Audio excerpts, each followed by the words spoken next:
Morning, everyone. Good morning, Rabbi. We are learning Mishnayos Chagigah, Perek Gimel Mishnah Aleph. Today we will finish Mishnah Aleph, but let's just again run through from the beginning. Again, Perek Gimel, Chapter 3, Mishnah 1. Chaim b'Kaddish b'Truma. There's a stringency by sacrifice meat over Truma. Shemat Bilan Kelim b'Seich Kelim l'Truma v'Lo Kodesh. When it comes to purifying vessels for Truma use, you can immerse two vessels at the same time, one inside of the other, but you can't do that for a carbon. When it comes regarding Truma, we consider the bottom of the vessel, the inside, and they call that the hand grip. For Truma, we consider that separate vessels, not regarding to sacrifice meat. Hanoises hamedras noises hatruma. One who carries a medras can carry at the same time in a earthenware vessel truma, but they cannot carry the kodesh in this earthenware vessel, and in the other hand the medras. Truma, the garments of people who eat truma, medras lakodesh are considered a medras for those who eat sacrifice meat. Okay, so this is where we're up to now. That to finish up. The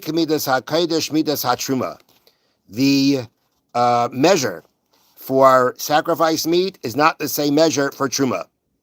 Now, the discussion here is going to be that you have a garment and you're going to be being tovel it in the mikveh because you want to make it pure.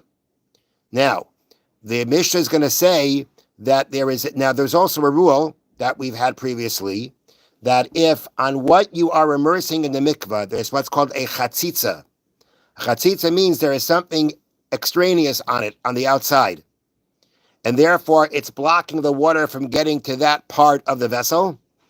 Then that invalidates the entire immersion in the mikveh. The water has to touch the entire vessel all at the same time in order for it to be a kosher immersion.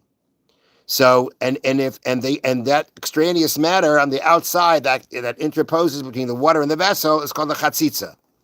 So the Mishnah, when it says that the measure for sacrifice meat is not like the measure for truma, it's referring to a specific situation of chatzitza.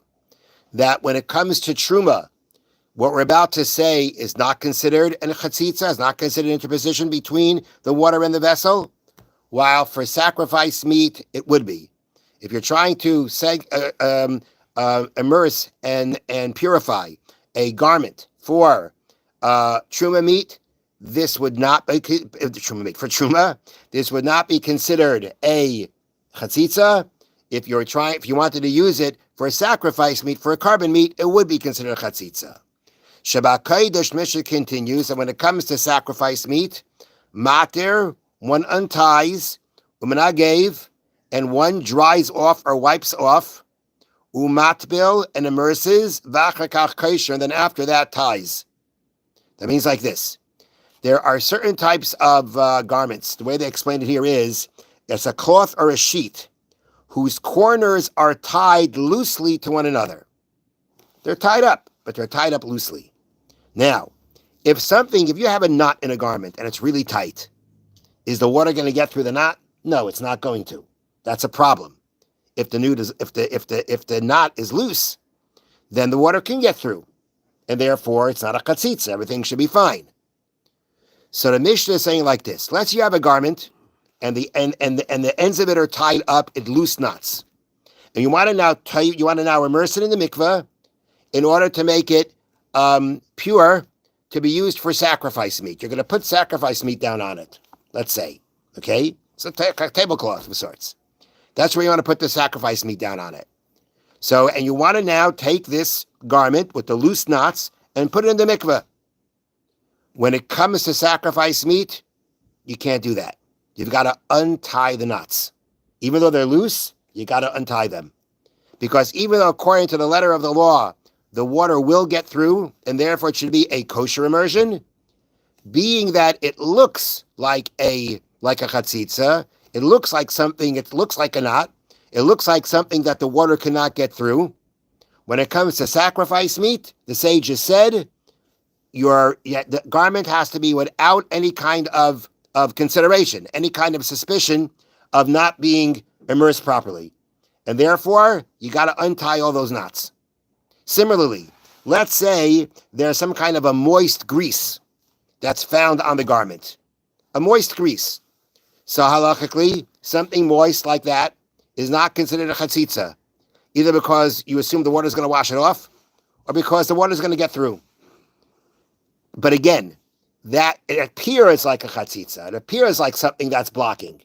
And therefore, when you're trying to immerse something to use for carbon meat, you got to wipe it off. And then you can be toivel it. That's what it means when the Mishnah says, Shabbat Kodesh, for regarding sacrifice meat, for regarding holy meat, for regarding sacrifice meat, matir, you have to untie even the loose knots. Umenagev, and if it's a case of the moist grease, you got to wipe it off. Umatbil, then you immerse it. Then you tie it up again. Then you can retie it. But you have to make sure that even though it's loose, you got to make sure to untie it when you use it for sacrifice meat. Because in order, again, to uphold the higher standard of purity for the sacrifice meat, the sage has said even something that looks like a chatzitza, that looks like it's separating the water, that it's a separation between the water and the vessel, and the garment rather, is going to invalidate the immersion. So you got to untie it, or you got to wipe it off. Ubat truma, but when it comes to truma, you want to use this garment for truma. You want to make it a tablecloth to put your truma down on. Kosher, you could tie it beforehand, even before you immerse it. You can tie those knots, again, because they're loose. And then afterwards, you immerse it in the mikveh. Because, again, for truma, we don't have to keep that higher standard.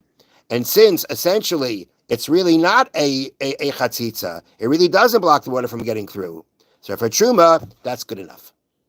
And the same thing when it comes to the grease. You don't have to wipe off the grease, that moist grease, because according to the letter of the law, the water is going to either wash off that grease or get through the grease, and therefore it is a kosher, according to the actual halacha, according to the letter of the law, it's a kosher immersion.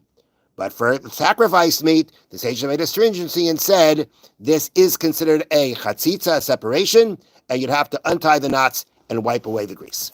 I don't understand. Okay, so we finally finished this mission after 3 days. It only took 3 days to do it. I'll answer your question afterwards. Let's now see the Chofetz Chaim. Okay. If a person sees another person that said something or did something, whether it be something between regarding something that is a responsibility, a mitzvah between man and Hashem, or between man and his fellow. You saw somebody do something, and it's one of those things that you could either judge favorably or not judge favorably. You could judge it as something that he did something wrong, but he didn't do something wrong, meaning you can give him the benefit of the doubt or not. Now you saw this person do this. If this person is a God-fearing Jew, when we are obligated to give him the benefit of the doubt,